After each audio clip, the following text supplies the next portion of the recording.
আসসালামু আলাইকুম সম্মানিত ভিউয়ার্স, আজকে আপনাদের দুইটা ঘাস দেখাবো। একটা হলো আপনার এই যে গুয়াতেমালা হাইব্রিড ঘাস। গুয়াতেমালা পাতা অনেক বিশাল চ্যাপ্টা হয়ে থাকে, ভুট্টা গাছের মতো চ্যাপ্টা হয়। এই যে বিশাল চ্যাপ্টা হয়ে থাকে গাছের পাতাগুলা, এবং অনেক জোপালো হয় এবং অনেক বেশি পাতা হয়।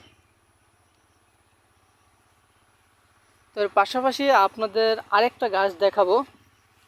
যারা গাভী অথবা ছাগল পালন করেন, এই গাছটাও অনেক ভালো। এইটা হলো এই যে ইন্দোনেশিয়ান স্মার্ট নেপিয়ার ঘাস। এই গাছটা যারা গাভী এবং ছাগল পালন করেন তাদের জন্য খুবই উপকারী। গাভী গরু এবং ছাগলকে খাওয়ালে এই গাছটাতে প্রোটিনের পরিমাণ বেশি, আপনার দুধ বেশি হবে, ছাগল খুব সহজেই খেতে পারে। আর এ পাশে এই গাছটা হচ্ছে ক্যালসিয়ামযুক্ত একটি ঘাস, ক্যালসিয়ামের অভাবটা পূরণ করে এবং মাশাআল্লাহ ফলনও অনেক ভালো হয়ে থাকে। সেই হিসেবে আপনারা এই ঘাসটা চাষ করতে পারেন। গুয়াতেমালার পাশাপাশি আমাদের আরও জাত আছে।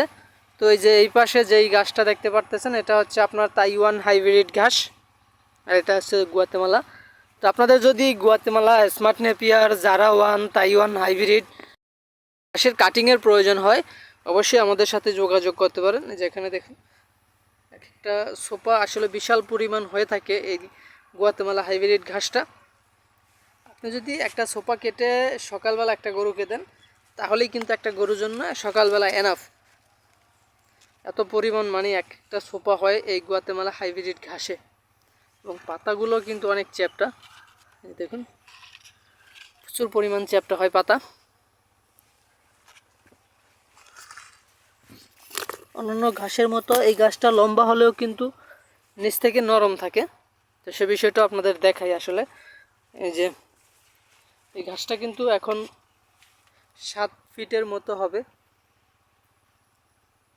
কিন্তু এই যে নিচ থেকে যদি দেখাই, এই যে দেখুন একেবারে কিন্তু নরম, নিচ থেকে পাতা উঠতেছে। তো এই গাছটা নরম হয়ে থাকে, পাতা বেশি হয়ে থাকে, এই হলো এই গাছটার সুবিধা। আর এই পাশে যে লম্বা গাছটা দেখতে পারতেছেন, এই গাছটা হলো তাইওয়ান হাইব্রিড ঘাস। জারা ঘাসের মতো, কিন্তু জারার থেকে একটি দ্রুত ফলন হয়ে থাকে এই তাইওয়ান হাইব্রিড ঘাসটা। তো আপনাদের যদি উঁচু জমি থাকে, এইসব ঘাস আপনারা চাষ করতে পারেন। এই যে গুয়াতেমালার ছোট একটি চারা, এই একটি জোপা দেখুন কি পরিমাণ আসলে একটি সোপাতে হয়ে থাকে। একটা সোপা বলছি যে সকালবেলা কেটে দিলে তার মতো দেখুন এখানে কি পরিমাণ একটা সোপা। এটা আসলে সকালবেলা কেটে দিলে কিন্তু এনাফ একটা গরুকে, যে পরিমাণ ঘাস এটা আরও বড় হবে। তো এরকমভাবে আপনারা যদি পর্যাপ্ত পরিমাণ ঘাসের যোগান দিতে চান, কাটিং সংগ্রহ করতে চান, স্ক্রিনে দেওয়া নাম্বারে যোগাযোগ করলে আপনারা আমাদের কাছ থেকে এই ঘাসের কাটিং সংগ্রহ করতে পারবেন। আপনারা সকলে ভালো থাকবেন, সুস্থ থাকবেন। আল্লাহ হাফেজ।